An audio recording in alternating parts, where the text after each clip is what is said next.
Hey, comment ça va ici? Prêt à regarder la 37e vidéo de la semaine sur Huawei vu que c'est devenu mon fonds de commerce principal? Et prêt aussi à en mettre en commentaire tu prononces mal le nom de Huawei parce qu'il faut dire Huawei depuis le début, histoire de booster à mort le référencement de cette vidéo par ailleurs. Et merci pour ça, parce que aujourd'hui on va reparler de toute cette histoire, mais surtout de tout ce qu'il s'est passé depuis, car il y a eu beaucoup de nouveaux. Et vous ne vous imaginez même pas à quel point toute cette histoire a vraiment foutu dans la mouise une énorme quantité de sociétés américaines. Salut, c'est Léo de la chaîne TechMaker et aujourd'hui on va parler des récentes déclarations de Trump sur Huawei, des discussions qu'il y a eu entre les Américains et les autorités chinoises, et si les plans de Huawei qui étaient de créer son propre système d'exploitation alternatif qui est Hongmeng OS est toujours d'actualité. Mais déjà, petit résumé au cas où si vous n'avez pas vu les deux premières vidéos sur le sujet qui datent du mois dernier si je me rappelle bien. Oui, c'était un prank, hein, le truc des 37 vidéos dans la semaine. Depuis le début en fait il y avait une caméra cachée, elle est juste là devant moi, pas extrêmement bien cachée, ça je vous l'accorde. Si vous n'avez pas suivi, le mois dernier Huawei s'est fait totalement interdire aux États-Unis suite à une décision du président de ces contrées lointaines, ce cher Monsieur Trump. D'abord avec un bannissement de l'utilisation des technologies de Huawei au sein du gouvernement américain et aussi de l'armée américaine, cela a été étendu sur tout le territoire avec carrément les sociétés américaines devant stopper leur collaboration avec la marque chinoise. Cela a fait énormément de bruit car on parle ici de Google, Microsoft, Qualcomm, Intel et j'en passe. Et donc qui dit collaboration terminée entre Google et Huawei par exemple veut dire plus de téléphones sous Android, et pareil avec Windows pour le cas de Microsoft. Bon ok, il y a Android AOSP, blablabla, on en a déjà parlé, on va pas reparler de tout ça en détail, mais concrètement ça veut dire plus d'Android comme on le connaît. Et autrement dit, certes le bannissement était en principe uniquement sur le territoire américain, mais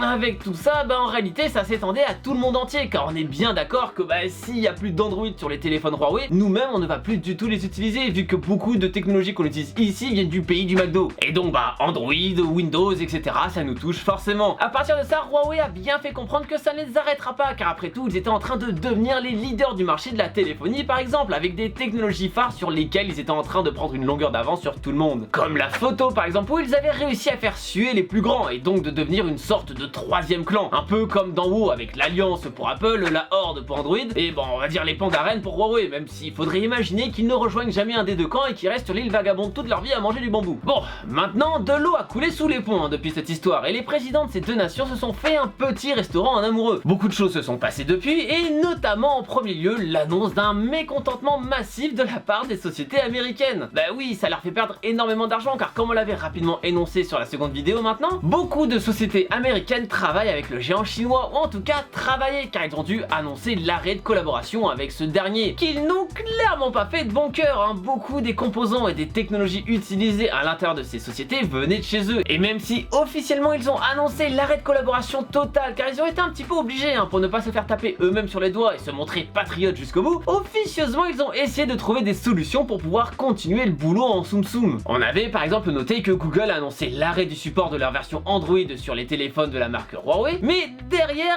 pour autant ils continuaient de travailler avec eux pour trouver une petite solution à tout ça, et ainsi ne pas créer un concurrent supplémentaire Android, parce que vraiment il n'y a pas besoin de ça en plus, parce que Huawei ils avaient déjà commencé à créer leur système Hongmeng OS, et donc potentiellement un second concurrent au petit robot vert avec iOS qui est déjà bien positionné. Surtout que là, la différence avec le système Windows Phone qui s'était vraiment éclaté la gueule, c'est que les gens avaient déjà le téléphone en question, le Huawei ou le Honor, donc les chances de succès étaient bien plus grandes. Par ailleurs, ce projet-là n'est pas pour autant terminé, mais on ne sait pas trop s'il verra vraiment le jour du coup avec ce qui se passe, ou si Huawei va juste garder ça sous le coude au cas où, et on en reparlera un petit peu plus tard de tout ça, parce que finalement va falloir voir un petit peu d'autres points. Et je vais pas vous donner la réponse maintenant, sinon comment je vais faire pour mon watch time moi? Ouais, parce qu'il faut réellement se dire qu'à cause de ça, énormément de sociétés américaines ont perdu beaucoup de chiffre d'affaires, et pas seulement Huawei, ce qui est un sacré comble, quand on servait à quoi servait la base du bannissement quand même. Car d'un côté on peut rapidement se dire sans trop réfléchir, pourquoi? Car sans Windows, Huawei ne vend plus de PC. Sauf que ça veut aussi dire que sans Huawei, Windows vend moins de systèmes d'exploitation. Ça marche dans les deux sens, on peut dire que pour les processeurs Intel, c'est un petit peu pareil, le système d'exploitation Android aussi, et toutes ces firmes qui travaillent avec eux. Faut bien savoir que personne ne fait ça de manière philanthrope dans ce domaine, mais vraiment à raison. Il est évident que les sociétés qui fournissent un système d'exploitation ou même un composant, ils touchent leur part sur des ventes. Et si on enlève ces ventes, on enlève aussi cette part, ainsi que toute la R&D qui peut être faite en amont, et donc aussi l'avancée technologique globale. Faut vraiment se dire que Huawei c'était vraiment le mec qui bossait dans les groupes de projets d'absolument tout le monde dans la classe. Même Texas Instruments, que vous connaissez sûrement pour leur magnifique calculette que vous avez pu utiliser au lycée, ils travaillent avec eux par exemple, même si là ils sont pas là pour ajouter un appareil photo à vos TI-82, faut pas rêver non plus. Bref, avec tout ça, il ne faut clairement pas oublier la part de marché que représente le chinois. Et c'est donc le 29 juin dernier, lors du G20, que Donald Trump a rencontré Xi Jinping, le président chinois, pour discuter un peu de tout ça tranquillou et trouver un terrain d'entente. Le président américain a déjà promis de ne finalement pas augmenter les frais douaniers en premier lieu parce que c'était aussi prévu, et a aussi annoncé une autorisation partielle pour Huawei de pouvoir travailler avec de nombreuses sociétés américaines comme à l'époque, il y a un mois maintenant, ça commence à dater. Bon, et d'ailleurs rien à voir, mais je sais pas ce qu'il a en tête Donald sur cette photo, mais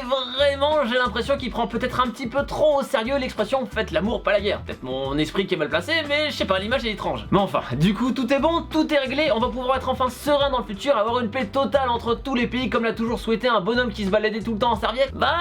Ce serait bien trop beau, voyons. Car dans autorisation partielle, il y a le mot partiel, et oui, les plus intelligents d'entre vous l'auront vu. Car en effet, Huawei est autorisé à travailler de nouveau avec les sociétés américaines, mais pour autant on ne sait pas jusqu'à quel niveau, et on ne sait pas non plus si cela est vraiment temporaire ou définitif. Et c'est d'ailleurs pour ça que peu se sont exprimés sur le sujet pour le moment, que ce soit Google, Microsoft, Intel ou Qualcomm qui doivent être les 4 sociétés les plus touchées, alors que pour annoncer qu'ils bannissaient absolument tout, ça allait très vite. Sauf que là, aucune ne s'est exprimée concernant cette autorisation partielle. Donc on nous dit pas tout. Et Huawei non plus par ailleurs, ce qui nous montre que cette envie d'avoir ce système d'exploitation alternatif existe toujours, en tout cas il y a toujours des discussions là-dessus. Par ailleurs, on se rapproche de plus en plus d'une sortie imminente, si les dates annoncées au début sont toujours exactes aujourd'hui, parce que c'était soit août, soit septembre 2019, donc dans moins de 2 mois au maximum. Pour rappel, ce système est censé être là pour remplacer Android sur les téléphones, Wear OS sur les montres connectées, et voire même Windows sur les PC, vu que et concrètement, ils ne pouvaient plus non plus utiliser ces OS là. Ce qui aujourd'hui est toujours le cas par ailleurs, vu que les sociétés américaines ont certes de nouveau le droit de travailler avec le géant chinois, mais en soi, la sécurité nationale, comme ça a été appelé, mise en place est toujours de mise, et donc c'est toujours interdit dans pas mal de catégories sur le sol américain et quasi systématiquement surveillé au cas par cas pour les ventes. Enfin bref, c'est toujours aussi flou que lorsque je porte ni mes lentilles ni mes lunettes, et aujourd'hui on ne sait toujours pas si Huawei est réellement autorisé ou non. Je pense qu'on aura donc la réponse définitive pour ce système alternatif bientôt, et donc avant ce mois d'août ou de septembre fatidique. Et comme ça je pourrais vous refaire une vidéo sur Huawei à ce moment là si ça vous botte. Ce sera seulement la 247ème sur le sujet si tout va bien. Alors bon, il y a encore un peu de marge. D'ailleurs, en parlant de trucs flous, je vous avais aussi parlé du Honor 20 Pro qui avait une sortie un petit peu compromise, vu que ce dernier n'avait pas pu être validé à temps, vu qu'il y a eu le bannissement en même temps que l'annonce du téléphone. Mais grâce à la licence provisoire d'Android qui a été accordée après coup, et bien ce dernier vient tout juste d'être validé, donc il devrait voir le sol français s'il vous intéresse, et en prime avec tous les services Google, comme si en fait rien ne s'était passé, comme n'importe quel téléphone Android agrégé. D'ailleurs, le Honor 20 de son côté vient à peine de sortir en France il y a de cela 2 semaines, avec tout le bordel que cette histoire a engrangé, alors que ça devait être en même temps que l'annonce ou presque. Bref, sacré coup dur quand même ces carabistouilles. Et finalement, qui dit délai supplémentaire sur les téléphones à venir veut aussi dire délai supplémentaire sur le Mate X qui devait normalement sortir en mi-juin, et qui est le téléphone pliable de Huawei qui était là pour concurrencer le Galaxy Fold, mais qui n'est d'ailleurs pas sorti non plus de son côté à cause de son souci d'écran qui se pète si on enlevait la petite couche de protection qui était largement enlevable et sur lequel il n'y avait pas d'explication sur le kit presse. Y a pas à dire, il y a une sacrée malédiction autour des téléphones pliables, en espérant qu'il n'arrive pas la même chose au troisième qui est censé sortir un téléphone comme ça, qui est Xiaomi. Et vu qu'ici c'est aussi chinois, on est clairement sûr de rien. Car du coup Xiaomi peut réellement avoir le même sort, car Huawei a réellement été un dégât collatéral de cette course commerciale entre ces deux pays qui évoluent très vite technologiquement parlant, et finalement, la décision prise par Trump avait l'air peu fondée au vu de ce qui est en train de ressortir actuellement de tout ça, et du coup n'était probablement là que pour essayer de prendre un petit peu d'avance face au marché chinois. Mais force est de constater que ça a limite eu l'effet inverse avec toute la publicité que ça a fait pour la marque et aussi au ralentissement des sociétés américaines. Mais pour répondre au titre de la vidéo, actuellement non, malgré ce que beaucoup d'articles ont pu laisser paraître à gauche et à droite, Huawei n'est clairement pas encore sorti de l'auberge. Et on ne sait rien sur son avenir, en tout cas sur le sol européen et américain, donc il faut rester vigilant. Néanmoins, cela montre qu'aujourd'hui, tout le monde a besoin de tout le monde pour évoluer dans ce domaine-là, et que même si effectivement il y a une réelle guerre commerciale entre ces deux pays-là, ce qui est assez logique, il faut qu'ils s'entraident aussi en même temps, et se bloquer l'un et l'autre n'est clairement pas la bonne solution pour l'évolution de notre monde technologique aujourd'hui. D'ailleurs, je sais pas si un jour on aura une estimation de la perte de temps en termes d'avancées technologiques qu'on a pu avoir avec ça, parce que